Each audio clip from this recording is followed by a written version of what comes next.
G'day guys, James here. Today in this video I'm going to show you how to install these double sliding cavity door units, and then tomorrow what you're going to see is this go in an office where they're trying to close in a space. So what you see in the video is all the tips, all the tools and all the tricks you need to do this installation. But first of all, I'll show you what we've got here. We've got the two single actual cavity frames that come themselves, two doors. These doors can be custom made pretty much any size you want, up to about 2 meters wide, up to about 3 meters high. You've also got the head unit, which I'll pull apart and show you how that goes on. And then inside that, come with the box with all the tracks, mechanisms, sliding rollers and everything else you need to put on the door. Now, as we go and put it into this project, I'll show you how the doors have been routed out and where all the equipment and all the stuff goes into it. So stay tuned, guys. We'll get all this packed up in the trailer and then start installing.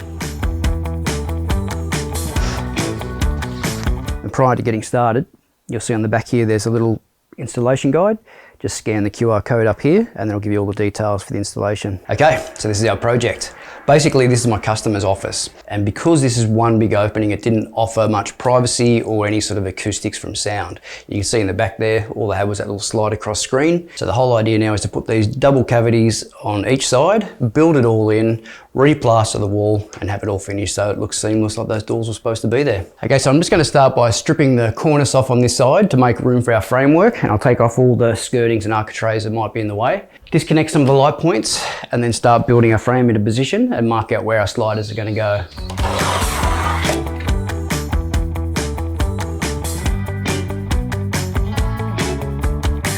So the good thing now is that exposes our frame. It's going to be a little bit tricky cutting it all out, but basically this is where our cavity slider is going to sit into. Same on the opposite wall there once I strip that side of the plaster.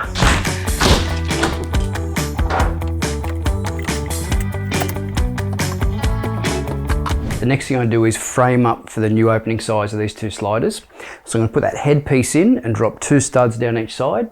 I'm going to pack the bottom and then check everything for level and square. Once that's in position, then I can build the cavity frames in place. So once that's all screwed together, basically there's some screw holes in the top here and there's some screw holes at the base here that will hold it nice and rigid. So what I want to do is add 10 millimeters clearance on each side of the frame. So if that's 2870, we'll make it overall frame width 2890. So basically in each cavity you'll get a box like this. You've got the one extra roller, which we're going to put in the track in a second. You've got these 2 plates that attach to the top of the door, and then you've got these 2 hanging bolts that actually go from the top of that plate into your roller, which then the door basically hangs from. There's a roller like this here attached to what they call a soft close. Now when I push that, you'll see that it'll go up along the track here, and when it gets to this end, it stops with a soft close. And the other reason they're not really required in these units as well is because you see these rubber buffers in the back of the actual cavity units themselves. Okay, so the next stage is going to be our installation.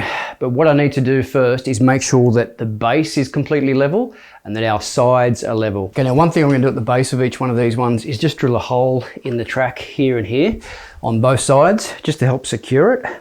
You've got fixings through the back aluminium where you can fix into your studs there. It's good to have a fixing point at the face here so you can actually get that nice and level on the style side as well.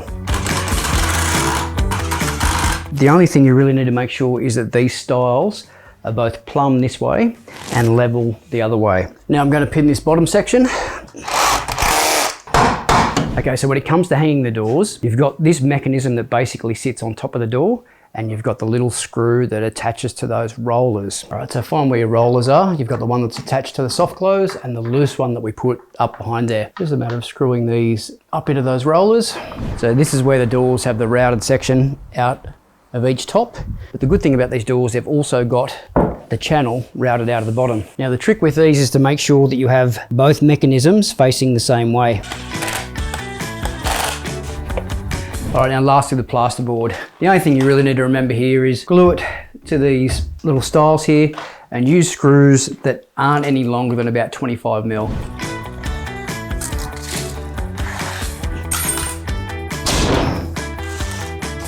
Before screwing your boards on, you just mark on your timber work here, it's obviously going to be painted, where the center of your stiles through here are so you know where to screw. Then a little bit of stud adhesive or glue.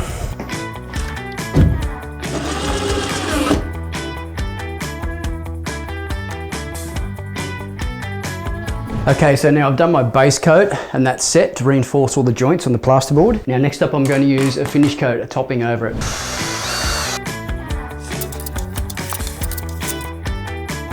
Okay, now that that's set, I'm going to start on the architrave and the skirting. So I've just got some 25mm nails. My architrave and skirting is only 11 thick, so that'll bite in about 15mm. Next up, we've got our handles and flush pulls. Now I'm going to situate those halfway up on each door. I'll mark that out and get them installed.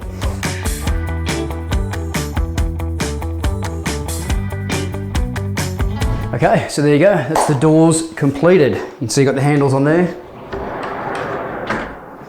See the soft close working on each side. And then to pull it out, you got the finger pulls on each side. Grab that. So there you go guys, a really nice product from Premium Sliding Doors. Now I'll put a link to their products below because I did notice there's not too many how-to videos on the net for these. So if you do get one of these products, at least you can look this up and hopefully that was a help for you. So if you've enjoyed the video guys, please like or subscribe, give it a thumbs up and yeah, follow us on our socials and I'll catch you next time. Cheers.